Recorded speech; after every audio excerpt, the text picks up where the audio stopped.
इनके अथक प्रयासों के कारण ही आज भारत से बाहर विदेशों में हजारों महिलाओं को साड़ी पहने, चंदन की बिंदी लगाए व पुरुषों को धोती कुर्ता और गले में तुलसी की माला पहने देखा जा सकता है। वे नाचते हैं, गाते हैं और कीर्तन के द्वारा श्री कृष्ण भक्ति अमृत को लोगों तक पहुंचाते हैं। लाखों ने मांसाहार तो क्या, चाय, कॉफी, प्याज, लहसुन जैसी तामसी पदार्थों का सेवन छोड़कर शाकाहार शुरू कर दिया है। नमस्कार दोस्तों, मेरा नाम है दीपक्स वॉइस चैनल में आप सभी का स्वागत है। दोस्तों, आज मैं आपको एक ऐसे कृष्ण भक्त के बारे में बताऊंगा जिन्होंने हमारे देश भारत ही नहीं बल्कि दुनिया के कई देशों में कृष्ण भक्ति भावनामृत का प्रचार और प्रसार किया।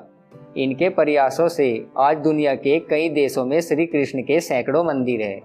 यहाँ तक कि पाकिस्तान में भी इन्होंने 12 श्री कृष्ण मंदिरों का निर्माण कराया है, जहाँ नित्य नियम से पूजा पाठ और कीर्तन होता है। इस महान कृष्ण भक्त का नाम अवैध चरणारविंद भक्ति वेदांत स्वामी प्रभुपाद है, जिन्हें हम श्रील प्रभुपाद के नाम से भी जानते हैं। भक्ति वेदांत स्वामी प्रभुपाद का जन्म 1896 में कोलकाता में एक बिजनेसमैन के घर हुआ था। उनके पिता ने अपने बेटे अभय चरण का पालन पोषण एक कृष्ण भक्त के रूप में किया, जिससे उनकी श्रद्धा कृष्ण में बढ़ती ही चली गई। स्वामी प्रभुपाद बचपन में बच्चों के साथ खेलने के बजाय मंदिर जाना पसंद करते थे। उनको मंदिर जाकर बहुत अधिक सुकून मिलता था। जब ये 14 साल के थे तभी इनकी माता का देहांत हो गया, जिसके बाद वो बिल्कुल अकेले पड़ गए। स्वामी प्रभुपाद ने स्कॉटिश चर्च कॉलेज से पढ़ाई की। वो बचपन से ही पढ़ने में काफ़ी तेज तर्रार थे और उनकी अंग्रेजी बहुत अच्छी थी। इन्होंने स्वतंत्रता आंदोलन के लिए चलाए जाने वाले असहयोग आंदोलन में भी गांधी जी का साथ दिया। 22 साल की उम्र में पिता ने इनका विवाह करा दिया। उस समय इनका प्रयागराज इलाहाबाद में खुद का फार्मेसी का व्यवसाय था। अपने काम के साथ ही स्वामी प्रभुपाद अलग अलग गुरुओं से मिलते रहे और सन 1922 में इनकी मुलाकात एक प्रसिद्ध दार्शनिक भक्ति सिद्धांत सरस्वती से हुई, जो 64 गौड़िया मठ के संस्थापक थे। सिद्धांत सरस्वती उन्हें देखते ही समझ गए कि प्रभुपाद की अंग्रेजी इतनी ज़्यादा अच्छी है कि विदेश के लोग भी जल्दी समझ नहीं पाएंगे। इसलिए सिद्धांत सरस्वती ने उन्हें समझाया कि वे अंग्रेजी भाषा के माध्यम से ज्ञान का प्रसार करें। उन्होंने कहा, प्रभुपाद आप तेजस्वी हो, कृष्ण के बहुत बड़े भक्त हो, इसलिए कृष्ण भक्ति को विदेश तक पहुंचाना है, क्योंकि दूसरे देशों का ज्ञान तो हमारे देश में आ रहा है, लेकिन हमारे देश का ज्ञान कहीं और नहीं जा रहा।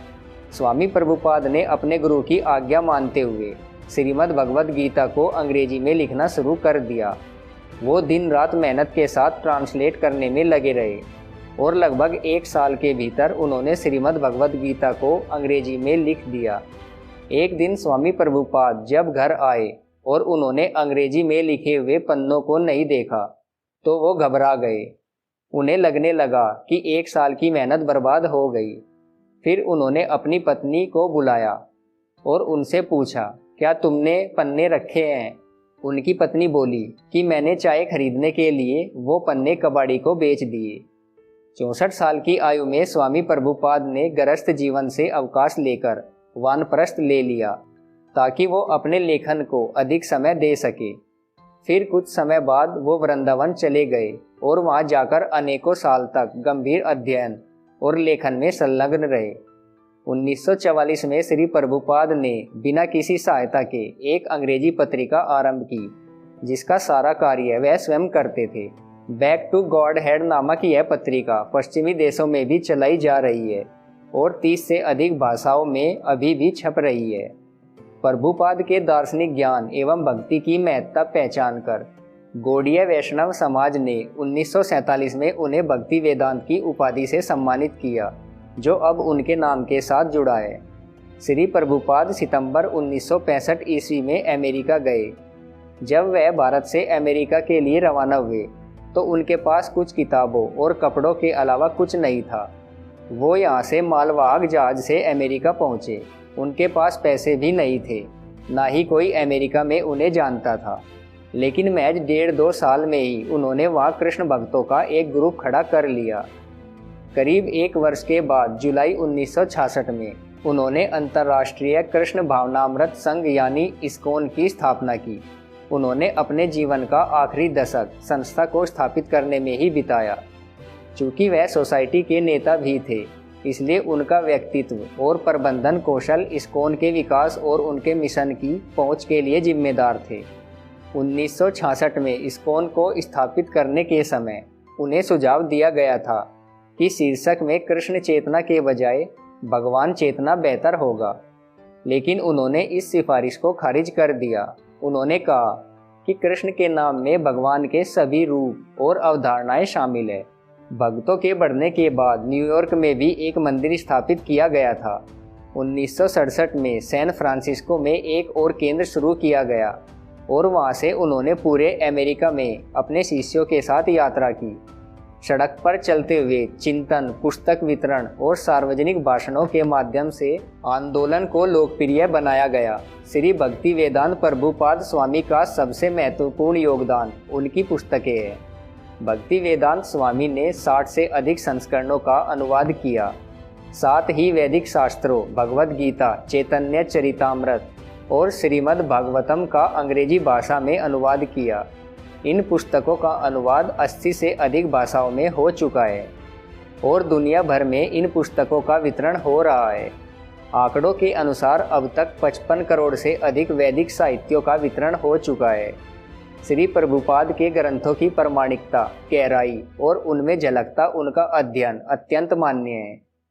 कृष्ण को सृष्टि के सर्वे सर्वा के रूप में स्थापित करना और अनुयायियों के मुख पर हरे राम राम राम हरे हरे, हरे कृष्ण कृष्ण कृष्ण हरे हरे का उच्चारण सदैव रखने की प्रथा इनके द्वारा स्थापित हुई।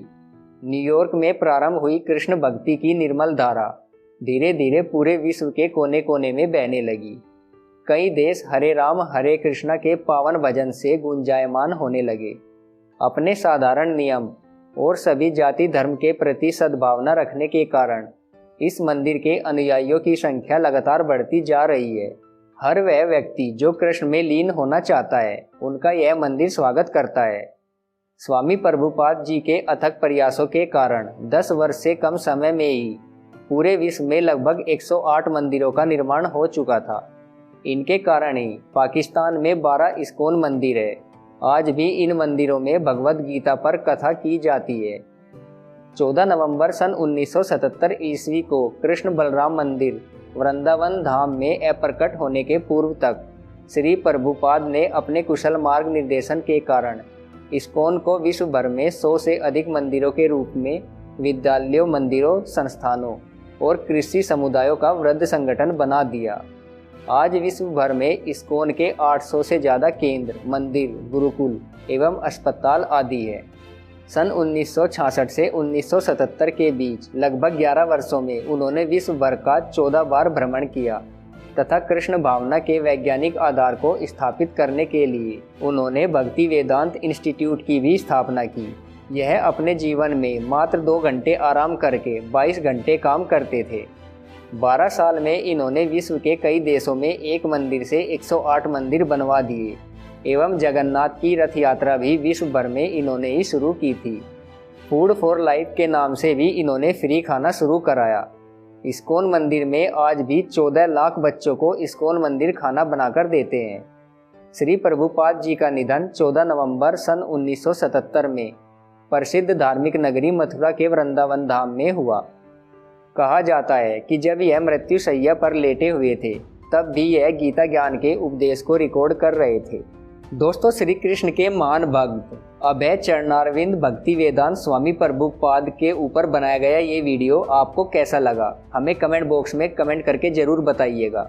अगर आपको वीडियो पसंद आया तो इस वीडियो को लाइक जरूर करें, साथ ही साथ हमारे चैनल को सब्सक्राइब जरूर कर लें। धन्यवाद।